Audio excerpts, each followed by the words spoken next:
23 ఏళ్ళ కుర్రాడండి. జాబ్ వచ్చి 1 ఇయర్ కూడా కాలేదు. ప్రేమించేసేట, పెళ్లి చేసుకోవాలనుకుంటున్నట్ట. వాళ్ళ ఇంట్లో వాళ్ళ అమ్మ నాన్న ఒప్పుకోవట్లేదట. ఏం చేయాలి అంకుల్ అని ఫోన్ అండి నిన్న మధ్యాహ్నం. నేను క్యాజువల్గా అడిగా, అసలు నీ వయసు ఎంత అయ్యాని. 23 ఏళ్ళు సార్ అన్నాడు. ఏంటి అసలు నువ్వు చేస్తున్న జాబ్ ఏంటి అని అడిగా. ఏం లేదు సార్, నేను షార్ట్ హ్యాండ్ నేర్చుకున్నాను, లోయర్ పాస్ అయ్యాను, టైప్ కూడా లోయర్ పాస్ అయ్యాను, అనుకోకుండా సెంట్రల్ గవర్నమెంట్ అడ్వర్టైజ్మెంట్ పెడితే అప్లై చేశాను, జాబ్ వచ్చింది అని చెప్పాడు. ఎంత వస్తుంది శాలరీ అని అడిగా. కటింగ్స్ అన్నీ పోను ఒక 45,000-50,000 వస్తుంది అంకుల్ అన్నాడు. బాగానే ఉంది, ఏంటి చెప్పు నీ విషయం ఏంటన్నా. ఏం లేదు అంకుల్, షార్ట్ హ్యాండ్ నేర్చుకుంటున్నప్పుడు ఒక అమ్మాయి పరిచయం అయింది. ఆ అమ్మాయి నేను ఇష్టపడ్డాము. దాదాపు 1 ఇయర్ ఇష్టపడుతూనే ఉన్నాం మేము. ఆ అమ్మాయి అంటే నాకు నచ్చింది, నేను కూడా నా అమ్మాయికి బాగా నచ్చాను.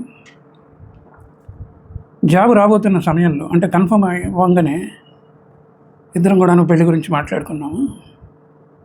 ఆ అమ్మాయి కూడా ఓకే అంది. ఇప్పుడు నేను బలానా స్టేట్లో నాకు పోస్టింగ్ ఇచ్చారు. అంటే నేటివ్ స్టేట్ కాదండి, ఆంధ్ర కుర్రాడే. మరి ఇప్పుడు ఏంటయ్యా నీ పరిస్థితి అన్న. ఏం లేదు అంకుల్, మా ఇంట్లో ఒప్పుకోవట్లేదు అంతే అన్నాడు. అవునా, ఏం చేస్తారు మీ వాళ్ళు అంటే చెప్పాడు. చాలా చిన్న జీవితాలండి అమ్మ నాన్నలు కూడా. అంటే ఆ నెల వస్తే ఆ 4 డబ్బులు వస్తే గడిచే జీవితాలు అనమాట. ఇతను ఒకడే ఒక కొడుకు, తమ్ముడు ఉన్నాడు అనుకుంటాను. సరేనయ్యా, అంత బాగానే ఉంది. అమ్మాయి సంగతి ఏంటని అడిగాను. అమ్మాయి వాళ్ళ నాన్న కూడాను సార్ రిటైర్డ్, చిన్న పోస్టులు, గవర్నమెంట్ ఎంప్లాయీ, కాకపోతే అమ్మాయి నాకంటే పెద్దది అన్నాడు. నీ అంత పెద్దదయ్యా అన్న. నాకు 23 ఏళ్ళు కదా అంకుల్, ఇంకొక 6 నెలలు పెద్దది. సరే, మా అమ్మాయికి జాబ్ ఉంది. అమ్మాయికి జాబ్ లేదు అంకుల్ అన్నాడు. ఏంటి అమ్మాయి క్వాలిఫికేషన్ ఏంటన్నా అంటే డిగ్రీ పాస్ అయింది, షార్ట్ హ్యాండ్ హయ్యర్ కూడా పాస్ అయింది, టైప్ హయ్యర్ కూడా పాస్ అయింది. మరి నీదేంటి అన్న. నేను ఇంటర్మీడియట్ అంకుల్, అనుకోకుండా నేను ఎగ్జామ్ రాసేసాను, నాకు ఉద్యోగం వచ్చేసింది, నేను డిగ్రీ కూడా పూర్తి చేయలేదు అని చెప్పాను కదా. షార్ట్ హ్యాండ్ లోయర్ పాస్ అయ్యాడు అంటే ఏదో టైప్ లోయర్ పాస్ అయ్యాడు, స్టెనోగ్రాఫర్ జాబ్ వచ్చేసింది, సెంట్రల్ గవర్నమెంట్ ఉద్యోగం అనమాట, వచ్చేది 50,000. ఇప్పుడు ఏంటి చెప్పు, నా నుంచి నీకేం కావాలి అని అడిగానండి. అడిగితే అతను అంటాడు, మేము ఇద్దరం పెళ్లి చేసుకోవడానికి సిద్ధంగా ఉన్నాము, అమ్మాయి తరఫు వాళ్ళు కొద్ది గొప్ప పర్వాలేదు, వాళ్ళ అమ్మ నాన్న మా వాళ్ళు ససేమిరా వద్దంటున్నారు అని చెప్పాడండి. ఇద్దరు కూడాను కొంచెం లోయర్ క్యాస్ట్, అంటే బీసీలు ఓసీలు కాదు. అది కూడా పెద్ద ఇబ్బంది ఏమేం కాదు అంకుల్, అసలు మా ఇంట్లో ఇష్టపడలేదు అంతే. నేను డిగ్రీ చేద్దాం అనుకుని కూడాను ఈ ఉద్యోగం రాగానే ఆలోచన మానేశాను. ఉద్యోగం వచ్చింది కదా అనుకున్నాను, అసలు మా ఇంట్లో వాళ్ళే సమస్య అని అన్నాడండి. అంటే ఒకటి, అమ్మ నాన్న ఒప్పుకుంటే పెళ్లి చేసేసుకుంటావా అంటే చేసేసుకుంటాం అంకుల్, కానీ వాళ్ళు ఒప్పుకోవట్లేదు కదా అని మళ్ళీ నాకు ఎదురు ప్రశ్న వేస్తాడండి. 23 ఏళ్ళ కుర్రాడంతే, అమ్మాయికి 23 ప్లస్ ఒక 6 నెలలు. వీళ్ళు గాఢంగా ప్రేమించేస్తున్నారు. ఇంకొక మాట కూడా అన్నాడు, నీకు చెప్పాలి ఇక్కడ. అదేంటంటే, నేను 1 వారం రోజులు బట్టి లీవ్ పెట్టాను అంకుల్ అన్నాడు. ఎందుకయ్యా అన్న. అసలు నాకు జ్వరం వచ్చేసినట్టు అయిపోతుంది, మా ఇంట్లో వాళ్ళు కాదనేటప్పటికి, అందువల్ల లీవ్ అప్లై చేసి నేను ఇంట్లో రూమ్లో ఒంటరిగా ఉంటున్నాను అని అన్నాడు. ఏంటంటే వాళ్ళు కాదన్నారు, దానికోసం నీకు జ్వరం వచ్చేసి లీవ్ పెట్టేసి ఇంట్లో ఉండటం ఏంటి అన్న. ఏమంటే అంకుల్, అమ్మాయిని ఎంత గాఢంగా ప్రేమించానంటే, అమ్మాయి కూడా నేనంటే ఇష్టపడుతున్నది, కాబట్టి నాకు ఎందుకో అసలు మైండ్లో ఉండలేదు, అసలు చాలా ఇదిగా ఉంది, నాకు టెన్షన్గా ఉంది అన్నాడండి. ఒక పక్క నవ్వు వస్తుంది, కానీ మనం నవ్వకూడదు కదా కుర్రాడు ఫోన్ చేసినప్పుడు.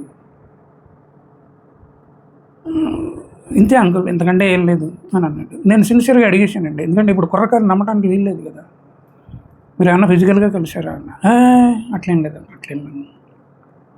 అన్నాడు. సర్లేవయ్యా, నేను ఒక విషయం చెప్తాను విను. అమ్మాయి డిగ్రీ హోల్డర్ కదా, అందులో టైప్ హయ్యర్ ఉంది, షార్ట్ హ్యాండ్ కూడా హయ్యర్ ఉంది. నువ్వేదో ఇంటర్మీడియట్ కుర్రాడివి, నీ క్వాలిఫికేషన్ కూడా 2 లోయర్లే ఉన్నాయి, టైప్ షార్ట్ హ్యాండ్. ఒకటి గుర్తుపెట్టుకో, నెక్స్ట్ నువ్వు చేసే చిన్న క్లరికల్ పోస్ట్కి గవర్నమెంట్ ఉద్యోగం అయినా సరే, సెంట్రల్ గవర్నమెంట్ ఉద్యోగం అయినా సరే, నెక్స్ట్ ప్రమోషన్కి డిగ్రీ ఉండాలి, లేకపోతే జీవితాంతం ఇక్కడే మగ్గిపోతావు. కాబట్టి నువ్వు డిగ్రీ చేయాల్సిందే. అది ఫస్ట్ కండిషన్. ఓపెన్ యూనివర్సిటీ ద్వారా చేస్తావు, ఎట్లా చేస్తావు నాకు అనవసరం, ముందు ఫస్ట్ డిగ్రీ చేయి. ఇంకొకటి ఏంటంటే, నీకున్న 50,000 ఏ మూలకి సరిపోవు నువ్వు కనుక పెళ్లి చేసుకుంటే. 1.5 yearలో పిల్లలు పుట్టేస్తారు. ఎంత అసంతృప్తి ఉంటుందంటే, మీరు భరించలేని అసంతృప్తి ఉంటుంది. దాంట్లోనే ఇంటి దాంట్లోనే కన్వెన్స్, దాంట్లోనే అన్ని ఖర్చులు వెళ్ళిపోవాలి కదా. 50,000 అమౌంట్ ఇద్దరూ బతకడానికి ఏమాత్రం ఉపయోగపడదు. సో నువ్వు గ్రాడ్యుయేషన్ పూర్తి చేసేసి క్వాలిఫికేషన్ కూడా నువ్వు ఇంప్రూవ్ చేసుకో. ఆ అమ్మాయికి సిన్సియర్గా చెప్పు, నువ్వు నాకంటే క్వాలిఫైడ్, డిగ్రీ చేసావు, అందులో షార్ట్ అండ్ హయ్యర్ కూడా ఉంది, టైప్ హయ్యర్ కూడా ఉంది, కాబట్టి సెంట్రల్ గవర్నమెంట్ చాలా అవకాశాలు ఇస్తున్నది. నోటిఫికేషన్ రాగానే నేను చెప్తాను, సిన్సియర్గా కష్టపడి నువ్వు కూడా సెంట్రల్ గవర్నమెంట్ ఉద్యోగం సంపాదించుకో అని చెప్పు. చెప్పిన తర్వాత ఏం జరుగుతుందంటే, ఆ అమ్మాయికి కూడా ఉద్యోగం వచ్చిన తర్వాత ఆ అమ్మాయికి ఒక 50,000, నీకు ఒక 50,000, ₹1,00,000 వస్తాయి. అప్పుడు మీరు ఏం చేస్తారంటే, తల్లిదండ్రుల దగ్గరికి వెళ్ళి, దాదాపు 4 ఏళ్ళు అయింది, మేము నిజాయితీగా ఉన్నాం, నిజాయితీగా ప్రేమించుకుంటున్నాం, మిమ్మల్ని అడిగితేమో మీరు కాదంటున్నారు, కాబట్టి మాకు ఫైనాన్షియల్ స్టెబిలిటీ ఉంది, అగ్ని పరీక్షకు నిలబడ్డాం మేము ఈ 4 సంవత్సరాలు కూడాను, మీరు మమ్మల్ని నమ్మకపోతే ఎట్లాగా? ఒకవేళ కనుక మా ఇద్దరి మధ్య అసంతృప్తులు ఉండి మా ప్రేమకు ఏ విధమైన అర్థం లేదు అని అనుకుంటే అది వేరు సంగతి, మేమే రియలైజ్ అవుతాం, అప్పుడు మీ మాట చెల్లుబాటు అవుతుంది. కానీ ఇన్నేళ్ళు ఓపిక పట్టి ఇంకా పెళ్లి చేసుకోవాలి అని అనుకుంటున్నప్పుడు మేము బాధ్యతగా ఆలోచించట్లేదా? ఆలోచిస్తున్నాం కదా అని మీ పేరెంట్స్ని, అటు పేరెంట్స్ని ఇటు పేరెంట్స్ని కూర్చోబెట్టి అప్పుడు ఉన్నది ఉన్నట్టు చెప్పండి. ఒకవేళ కనుక మీరు వద్దంటే, మేము పెళ్లి చేసుకుంటామమ్మా, మీరు అభ్యంతరం పెట్టద్దు, ఏమనుకోవద్దు అని కూడాను చెప్పచ్చు. కాకపోతే ఏంటంటే, జీవితంలో ఫైనాన్షియల్గా కూడాను స్థిరపడాలి.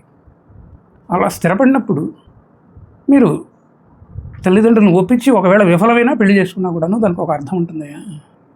నీకు వచ్చే 50,000 జీతంలో అమ్మాయి బుడబడా వచ్చేసి తల్లిదండ్రులు కాదని ఏం సాధిద్దామని, మీరు ఏం సాధిద్దామని?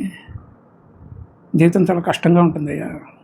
ఈ 2 కుటుంబాలు మీకు ఆస్తులు లేవు, ఏమీ లేవు. అమ్మాయి నాన్నేమో చిన్న పోస్టులో రిటైర్ అయిన పెన్షనరు, మీ అమ్మ మీ నాన్నేమో ఏదో ప్రైవేట్ కంపెనీలో, నాన్న ప్రైవేట్ కంపెనీలో చేస్తున్నాడు, అమ్మేమో గృహిణి, అక్కడ కూడా అమ్మ గృహిణి. 50,000 వచ్చేస్తుంది కదా అని పెళ్లి చేసుకుంటారండి బాబు.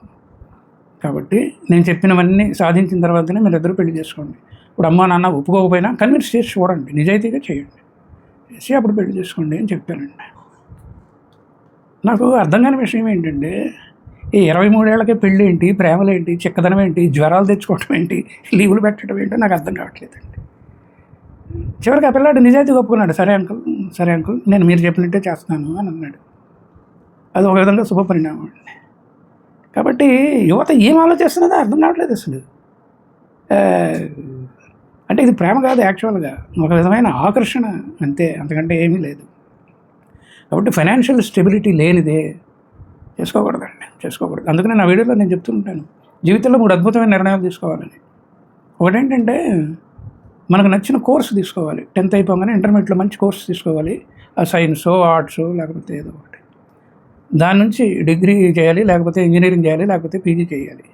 చేసిన తర్వాత ఏమవుతుందంటే, ఆ సబ్జెక్ట్ మీద అద్భుతమైన పట్టు వస్తుంది. అది మొట్టమొదటి డెసిషన్. సెకండ్ డెసిషన్ ఏంటంటే, దానికి సంబంధించిన ఉద్యోగమే రావాలి మనకి. ఎప్పుడైతే కోర్సుకి సంబంధించిన ఉద్యోగం వచ్చిందో ఆ నాలెడ్జ్తో ఉద్యోగాలు అద్భుతంగా రాణిస్తాం.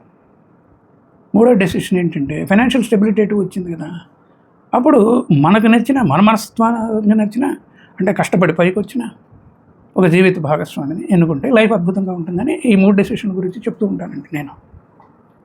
సో ఈ కుర్రాడి అదృష్టం అనుకోండి, మంచిది అంకుల్, నేను తప్పకుండా లీవ్ క్యాన్సిల్ చేసుకుని ఉద్యోగంలో జాయిన్ కావాలి. అయితే అమ్మాయితో మాట్లాడు, సార్తో మాట్లాడితే సార్ ఈ విధంగా సలహాలు ఇచ్చాడు, కాబట్టి నువ్వు కూడా కష్టపడు, నువ్వు కూడా ఉద్యోగం సంపాదించు, దానికి కావాల్సిన నోటిఫికేషన్స్ అవి నేను పంపిస్తాను, సిన్సియర్గా కష్టపడు అని నేను చెప్తాను. సార్ నేను చెప్తాను, ఇంకొక 2-3 ఏళ్ళు ఈజీగా అవుతాం సార్ అన్నాడు. ఆగండి అయ్యా, ఏముంది 26 వస్తాయి, పోనీ 27 వస్తాయి, ఈ లోపల అనుకున్నవన్నీ సాధించండి అని చెప్తే, అబ్బాయి థ్యాంక్ యూ అంకుల్ అన్నాడండి. ఈ విషయాన్ని నేను మీకు ఎందుకు షేర్ చేసుకుంటున్నానంటే, వెనక ముందు చూసుకోకుండా, ఫైనాన్షియల్ స్టెబిలిటీ చూసుకోకుండా, ఏదో అమ్మాయి నచ్చిందని లేదా అబ్బాయి నచ్చాడనో ఇంత చిన్న ఉద్యోగం రాగానే ఎలా చెప్పండి? అబ్బాయి ప్రొబేషన్ కూడా డిక్లేర్ కాలేదు. ఈ గవర్నమెంట్ జాబ్ ఎట్లా ఉంటుందంటే, 2 years ప్రొబేషన్లో పెడతారు గవర్నమెంట్ ఎంప్లాయీని. ఆ 2 ఇయర్స్లో సరిగా ఉంటే సరే లేకపోతే వెంటనే తీసి పడేస్తారు. ఆ మాత్రం నాలెడ్జ్ కూడా లేదు ఈ కుర్రాడు. సో ఇదండి వీడియోలోని సంగతి. నమస్కారం.